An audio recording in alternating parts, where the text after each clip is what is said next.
When we say economic development is a team sport, well, it really is.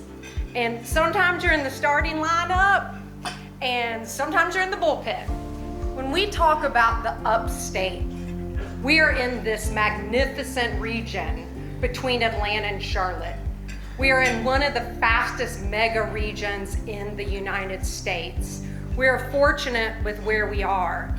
And so to be in this region and part of the Southeast, which is the 5th largest GDP in the world, we are seeing tremendous growth in the Southeast and in the Upstate region.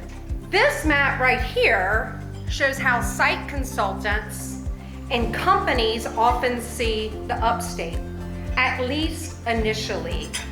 Though when site consultants, people who are helping companies make location decisions about where they need to go, and they're pulling federal data points on population and workforce, they're not able to collectively pull in an easy snapshot what the Upstate is and how it operates as an economic engine.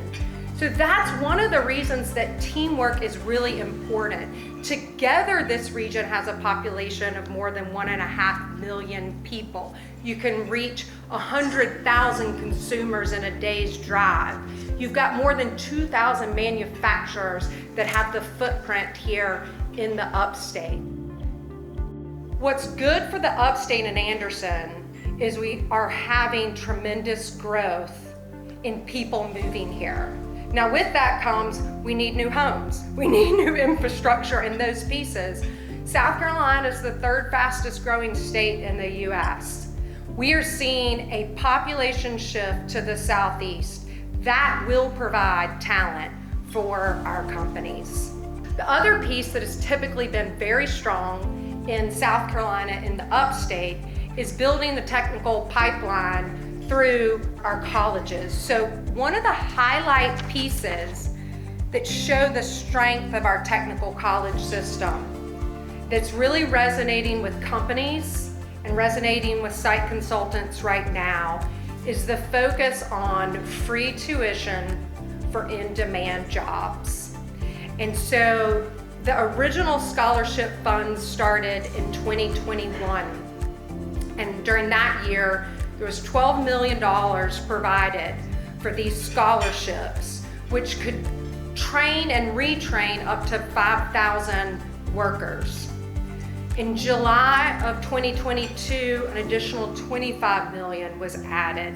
And for that full year last year, we saw $64 million in state funds allocated so that people and students could enter a technical college with free tuition for in-demand jobs. Mechatronics, welding, CDL, the jobs that are critical to existing business being able to grow, we have now started seeing funding to clear the way, whether some of them are certificate programs or 2-year degree programs to provide the talent that's needed. We now have a lot of companies who are looking in K through 12. What is your community doing? Do you have a career in technical high school? Well, you do, and that is an asset in Anderson. It is huge for companies who are looking. They want to see, what are you doing long term to build a pipeline? And there are some company announcements that will come down to that. So one of the other keys for 2023 is sites and buildings. We don't have the same level of sites and buildings that we've always had here in the Upstate as a whole. Projects now are moving as fast as they have ever moved.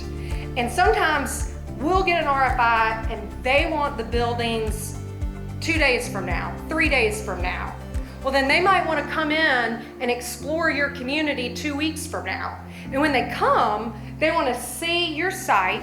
They want your utility provider to be there. They want you to have all the due diligence done when they come and look. One of the pieces that we've seen effective in the Upstate is also having landing pad opportunities for companies, particularly international firms, who are looking to know they need to be here in the US. They're not ready to put in their manufacturing facility. They need an office, they need a salesperson, they need a start. They might need a small space to put some of their equipment, to house some of their inventory. So one of the things we've seen from Anderson that puts you in the mix for those types of projects is the incubator space that you have. And we've already been fortunate to bring some folks through to look at that. That's the innovation in the marketplace that you really need to recruit some of these companies. So they may start as a landing pad, it may be 1 or 2 people, and they might not even be there all the time.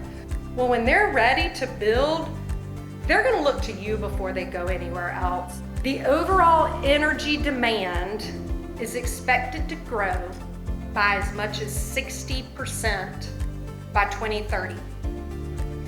There's more of us, we're consuming more, our vehicles are gonna use it, and not only are our industries using it, which has always been a high piece of that production side, higher loads, more demand, we need more capacity. And I mentioned on the site side, do you have it now? On power, they want to know, do you have it now? Do you have the transformers? Do you have the transmission lines? That's all they look at initially on the site side. Some of the projects that Anderson is seeing, they're like mini cities as far as what their demands are from electricity. Anderson's taken the necessary steps to be ready to step up to the plate and handle these projects. And it's great to see.